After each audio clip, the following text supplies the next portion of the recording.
Singapore is the world's fourth largest financial centre and home to almost 6 million people in a fascinating melting pot of cultures. It has one of the busiest ports on the planet and has the third highest income per capita in the world, which is lucky here because even average cars can cost hundreds of thousands of dollars. For some, this is not a problem, as Singapore boasts the world's highest percentage of millionaires. But for others, owning and modifying a car here is expensive and challenging. We're flying in from Sydney, Australia, to learn more about the city, its people, and most importantly, its unique car culture. Singapore is one of the safest countries in the world, with stiff penalties for everything ranging from pornography, feeding monkeys, urinating in elevators, being nude in your own house, through to chewing gum, which was banned in 2004. The streets are clean, taxis are cheap, and most people speak English, so it makes it an easy place to explore. But we're here to learn more about Singapore's modified car scene, which is unlike anything we've experienced before in our previous travels around the world. And as always, local knowledge is king. So we're meeting up with Brendan Mock, who runs Singapore's aftermarket car magazine. A car in Singapore is actually, it can cost up to 10 times of what an equivalent car would cost in other places. So for example, your Subaru WRX would cost something like $150,000. An Evo would cost you upwards of $200,000.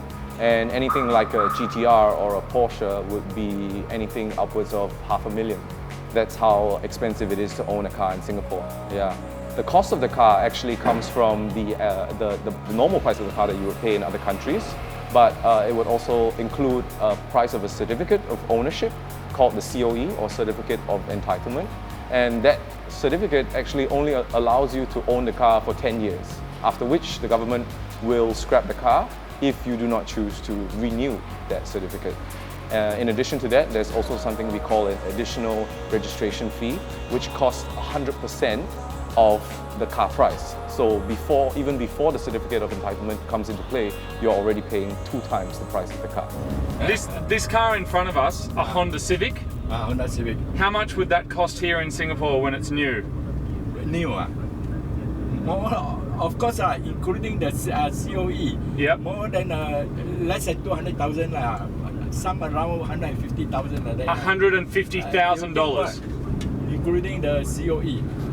And the COE is the license that allows you to buy and own a car, is that right? 80,000, 70 to 80,000. At one time, was go up to 100,000, the COE.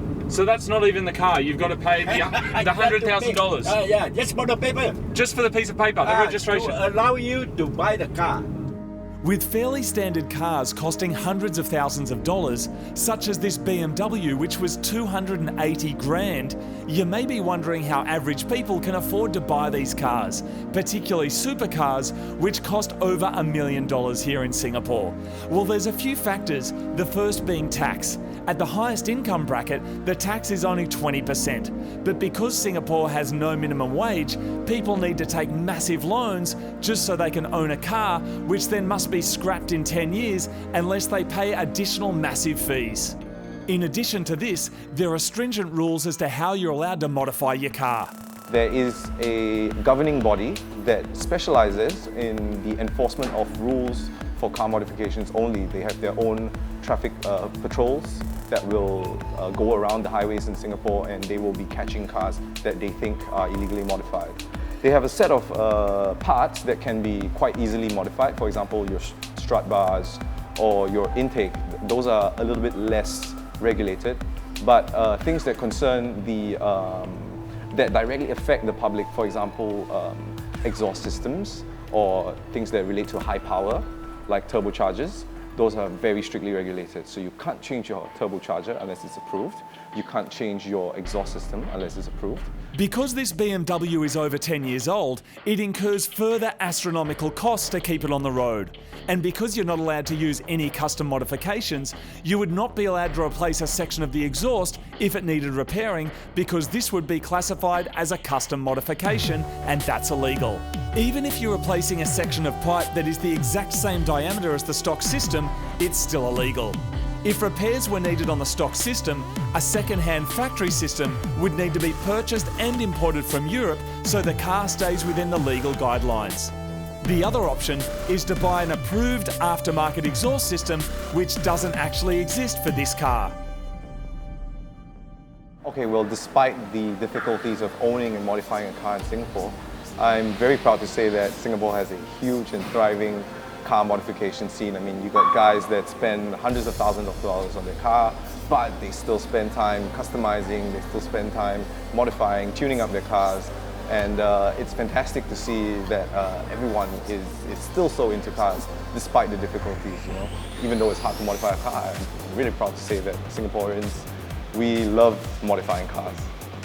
We basically heard that the Mighty Car Mods guys were coming to Singapore, and when we heard that, we were so excited, and we knew that the people that love modified cars, they would also love the Mighty Car Mods guys coming. But what we didn't know was what to expect and how many people would turn up. Maybe it would be 5 cars, you know. When we arrived at our office, on the day of the meet, it was crazy. We never expected so many people, and it turned out to be one of the biggest modified car meets that we've ever had in Singapore.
It's always humbling to spend time with people from around the world and from different cultures who all share a love of cars, a language that doesn't need words, a community that exists without boundaries. But most importantly, we're reminded again that blood, sweat and tears don't come from cars, they come from the people who own them.